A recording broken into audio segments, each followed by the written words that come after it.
the CyberHub bunker and studio, you're tuning in to the CyberHub Podcast.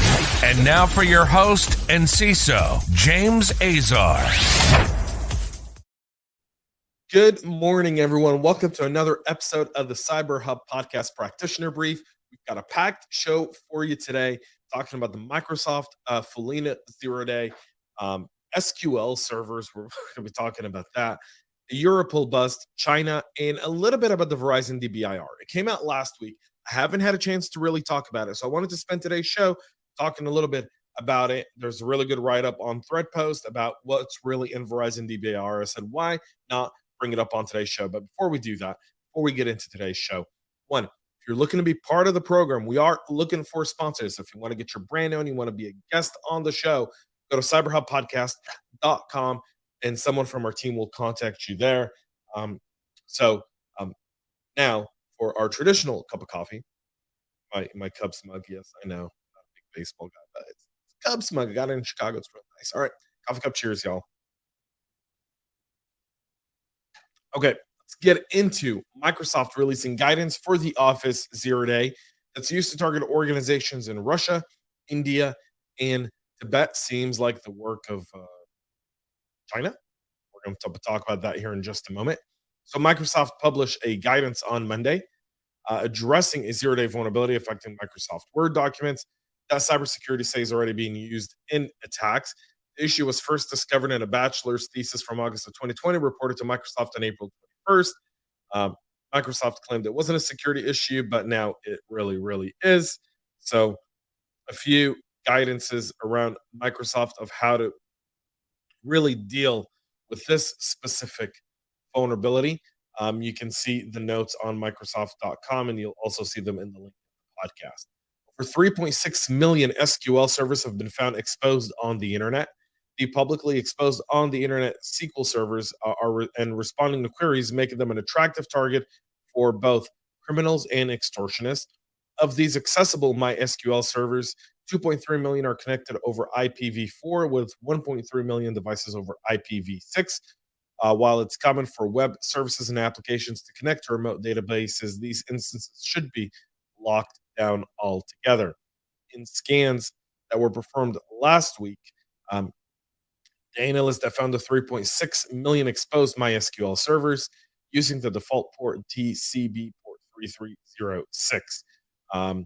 The country with the most accessible MySQL servers is the US with 1.2 million. Other countries with substantial numbers: China, Germany, Singapore, the Netherlands, and Poland. So significant there. You may want to go and do some housework on your SQL servers to get those shut down.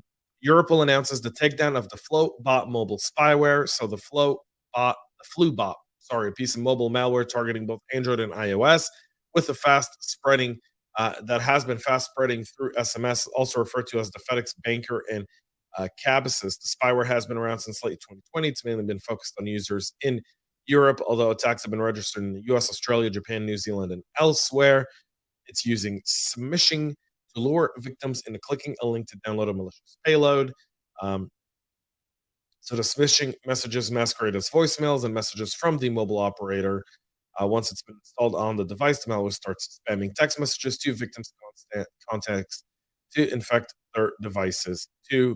Europol announced that the Dutch police was able to successfully disrupt the FluBot infrastructure in May, and now Europol has officially taken it down.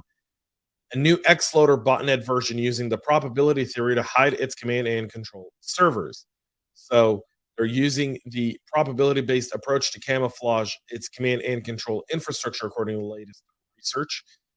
It's been first spotted in the wild in October of 2020. XLoader is a successor to Formbook and a cross-platform information stealer that's capable of plundering credentials from web browsers, capturing keystrokes and screenshots, and executing arbitrary commands and payloads.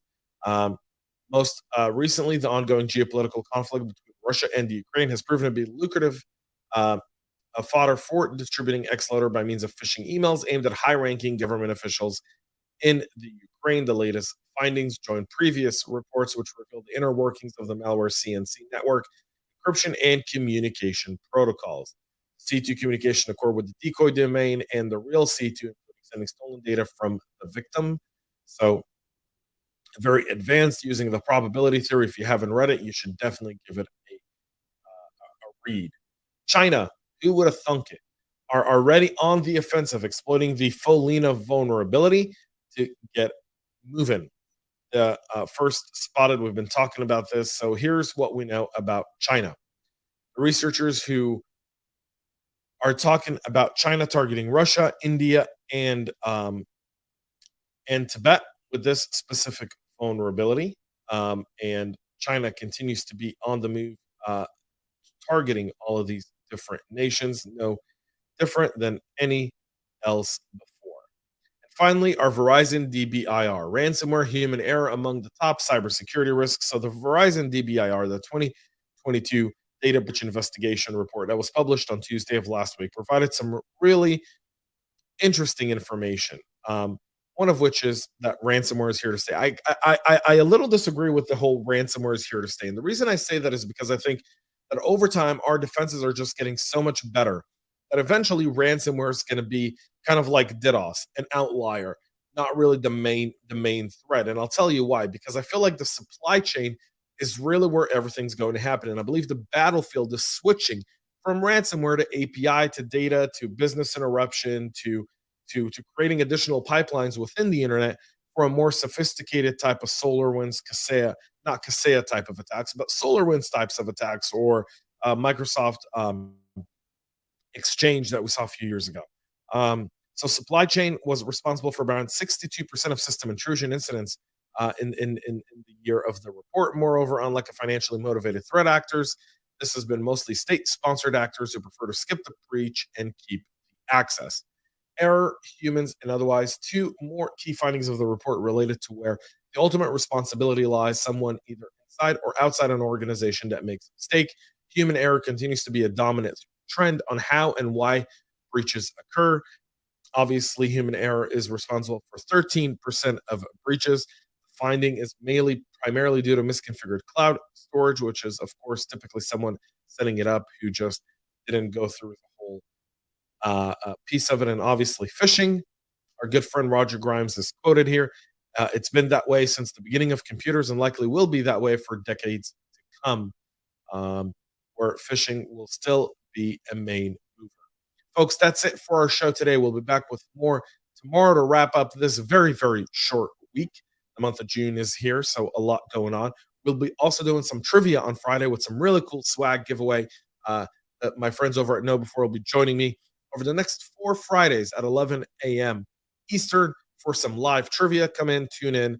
5 questions. Person who gets all 5 correct wins a little swag bag with some really cool stuff, courtesy of KnowBe4 and CyberHub Podcast. So come check it out. Until then, have a great rest of your day. Most importantly, stay cyber safe. We love feedback, so make sure to connect with us on social media and subscribe to our podcast on your favorite podcast listening platform.